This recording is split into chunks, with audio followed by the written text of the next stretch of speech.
reefer madness that took place way back when continued throughout the entire period from about 1895 onwards. So you can find examples of it in every generation and every decade.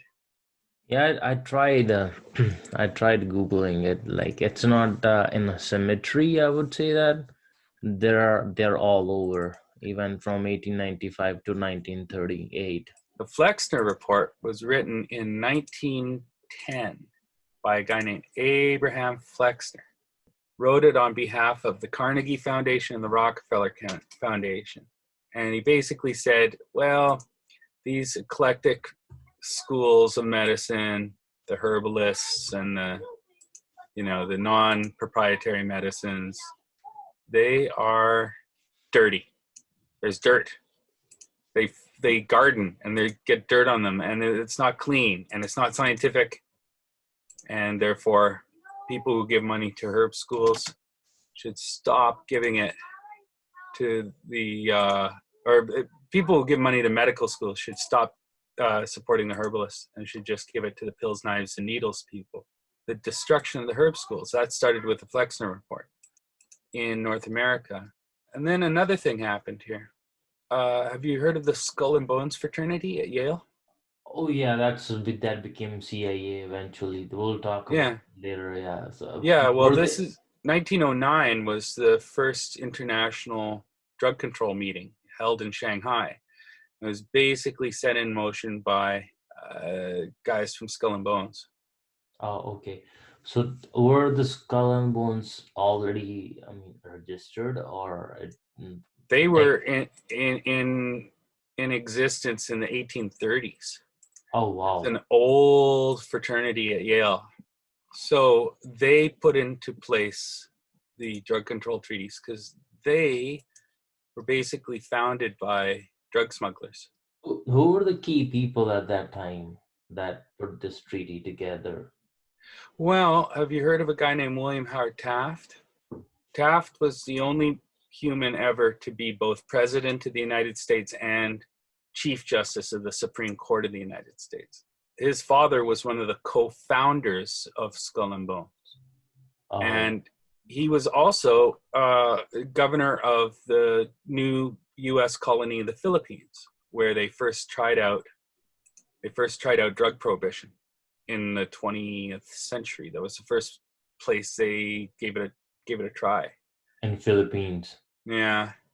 Basically, these guys used reefer madness as a way to justify making it illegal all over the world.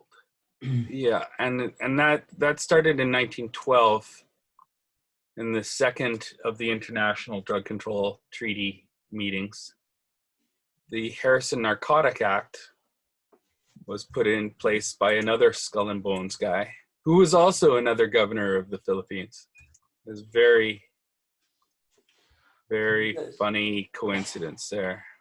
And there's actually hemp being harvested right on the back of I think it's the 1914 $10 bill, when the international laws against drugs were put into place in the 20th century. First in the Philippines in 1905 by William Howard Taft, who was governor of the Philippines at the time. Then Francis Harrison put together the Harrison Narcotic Act. He was Skull and Bones. Henry Stimson, who had huge influence in U.S. politics for the first half of the 20th century. And then this guy, Elihu Root, who wasn't a Skull and Bones member, but he was a lawyer for a Skull and Bones member. And they set up the international drug prohibition. And in the 1912 International Conference, they started talking about Indian hemp. Mm-hmm. Quote, the conference is of the opinion that it is advisable to study the question of Indian hemp from the statistical and scientific standpoint with a view to regulating its misuse should necessity therefore make itself felt by domestic legislation or by an international agreement. So that's the beginnings, that's the seeds of international hemp prohibition. Detailed look at Skull and Bones and how they set up the international drug control treaties, treaties. plural. Yeah. So that to convince public, it's easier that okay, it's psychotic, it does this, it does that. But how did they then converted farmers against hemp? Because that was their source of income, right? So that's Yeah, well, they didn't tell the farmers that they were going to make hemp illegal. And it was made illegal by the time they realized hemp was made illegal. It was too late.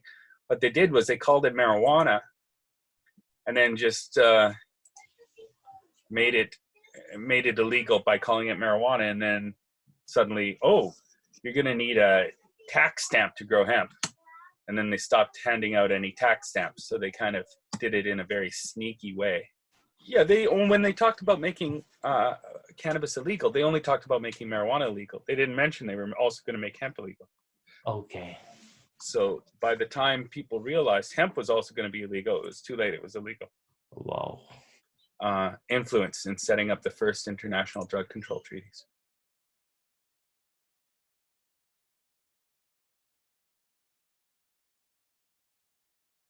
So how did they took over control from UK? Because at that time England was pretty strong, right? It was 1900s.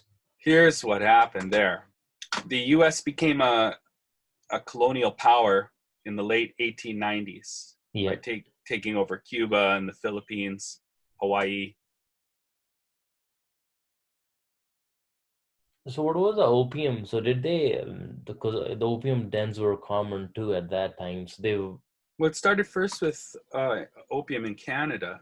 There was an anti-Asian riot in 1907 in Vancouver. okay. And the Asians were blamed for the scapegoats for the economic depression. They were stealing our jobs, that whole Yeah. scam.